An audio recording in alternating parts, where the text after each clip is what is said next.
Assalamualaikum warahmatullahi wabarakatuh. Perkenalkan, nama saya Tiara Yasmin dari Prodi Sosiologi Sekolah Tinggi Ilmu Sosial dan Ilmu Politik Raja Haji Tanjung Pinang.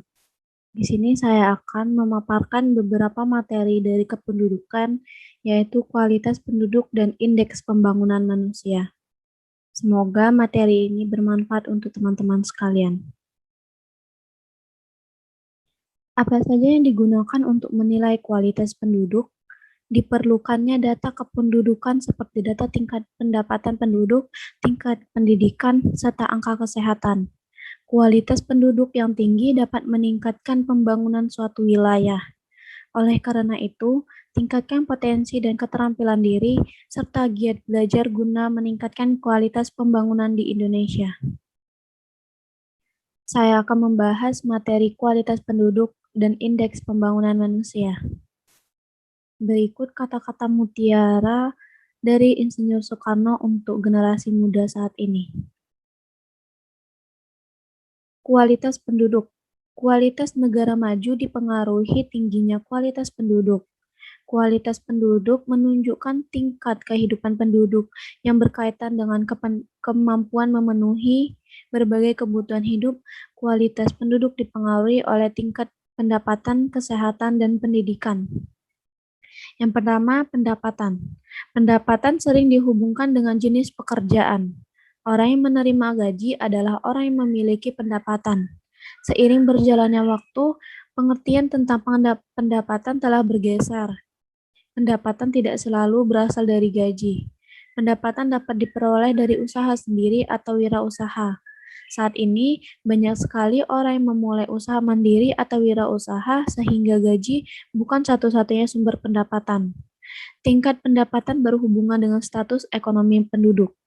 Realitasnya, penduduk dengan pendapatan tinggi mampu memenuhi kebutuhan pokok seperti makanan, pakaian, dan tempat tinggal. Tingkat pendapatan diukur dari pendapatan per kapita, yaitu membandingkan jumlah kekayaan negara secara keseluruhan dengan jumlah penduduk. Yang kedua, kesehatan. Kesehatan seseorang menjadi modal utama untuk melakukan aktivitas sehari-hari. Orang sehat lebih aktif dan produktif dibandingkan orang sakit.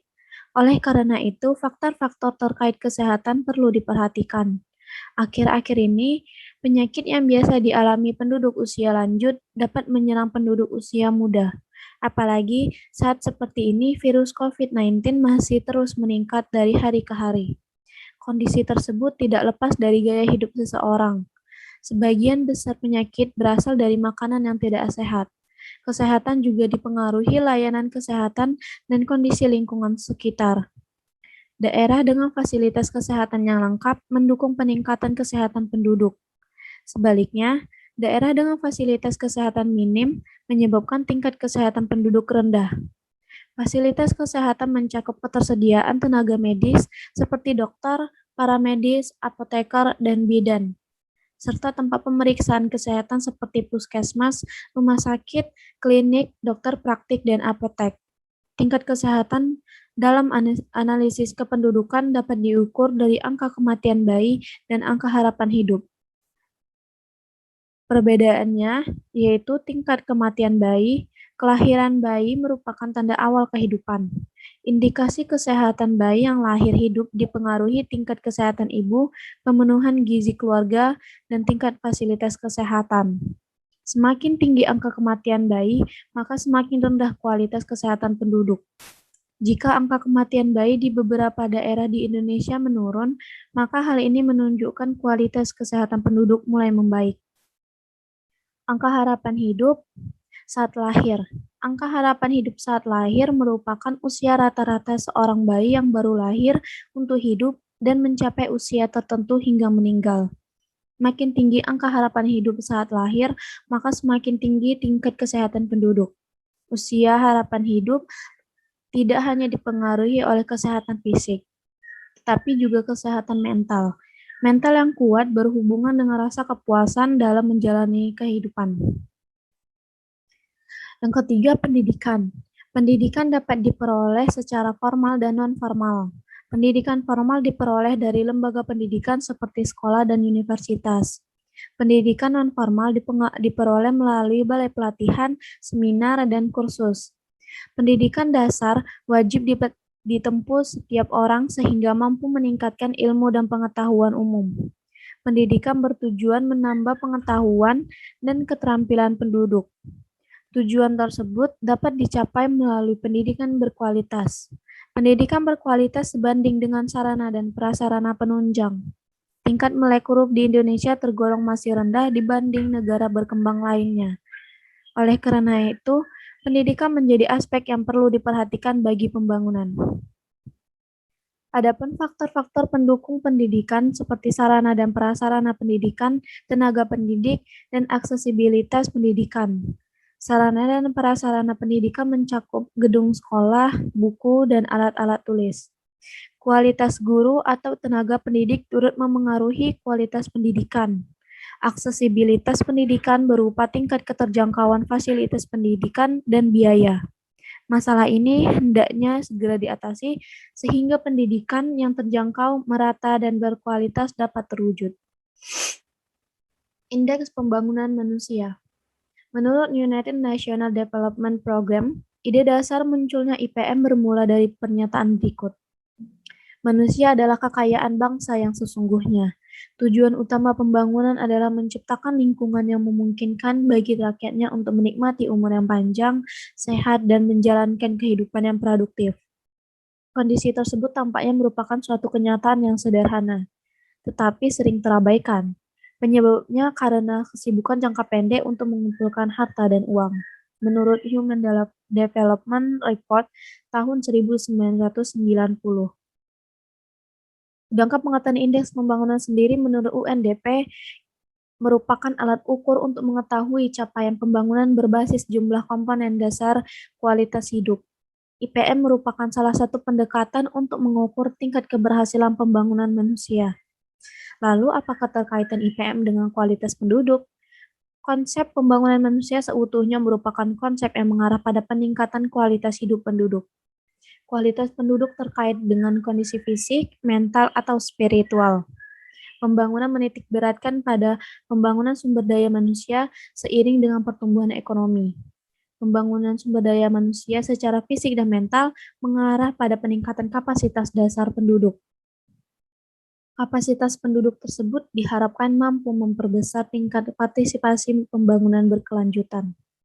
Perubahan perhitungan IPM metode baru sebagai berikut. Yang pertama, angka melek huruf pada metode lama diganti dengan angka harapan lama sekolah. Yang kedua, produk domestik bruto per kapita diganti dengan produk nasional bruto per kapita. Yang ketiga, metode agregasi diubah dari rata-rata aritmatika menjadi rata-rata geometrik. Keunggulan IPM metode baru yaitu menggunakan indikator yang lebih tepat dan dapat membedakan dengan baik. Penggunaan rata-rata lama sekolah dan angka harapan lama sekolah dapat diperoleh gambaran yang lebih relevan dalam pendidikan dan perubahan yang terjadi. PNB menggantikan PDB karena lebih menggambarkan pendapatan masyarakat di suatu wilayah. Perhitungan IPM didahului dengan menentukan indeks komponen setiap indikator. Implementasi IPM metode baru dijelaskan dengan aspek-aspek penting seperti ketersediaan data, perbandingan metode lama dan baru, serta penentuan nilai minimum dan maksimum. Pembangunan manusia sebagai ukuran kinerja pembangunan secara keseluruhan dibentuk melalui pendekatan 3 dimensi dasar, yaitu umur panjang dan sehat, pengetahuan luas, serta penghidupan yang layak. Seluruh indikator yang menunjukkan ketiga dimensi tersebut diformulasikan dalam satu angka, yaitu indeks pembangunan manusia. Penjelasan mengenai 3 dimensi dasar IPM sebagai berikut. Yang pertama, indeks harapan hidup. Indeks harapan hidup ditunjukkan dengan usia rata-rata yang mampu dicapai seseorang saat lahir sampai meninggal.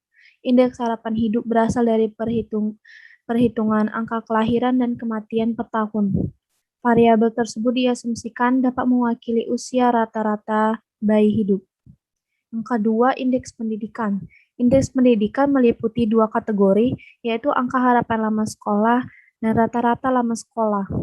Usia penduduk yang digunakan untuk menghitung indeks pendidikan yaitu di atas 25 tahun. Penduduk usia 25 tahun ke atas merupakan stok pendidikan yang dimiliki suatu wilayah. Dan yang ketiga, indeks hidup layak. Hidup layak merupakan ukuran rata-rata kemampuan penduduk untuk dapat memenuhi kebutuhan pokoknya. Standar hidup layak mencerminkan kemampuan daya beli penduduk. Indeks hidup layak Indonesia diukur dari setiap provinsi. Setiap provinsi memiliki standar kelayakan yang berbeda. Kemudian manfaat indeks pembangunan manusia. Yang pertama, IPM merupakan indikator pengukuran keberhasilan dalam upaya membangun kualitas hidup manusia. Yang kedua, IPM dapat menentukan peringkat atau level pembangunan suatu wilayah atau negara. Dan yang ketiga, IPM berperan sebagai data strategi untuk mengukur kinerja pemerintah dan alokasi penentuan dana alokasi umum.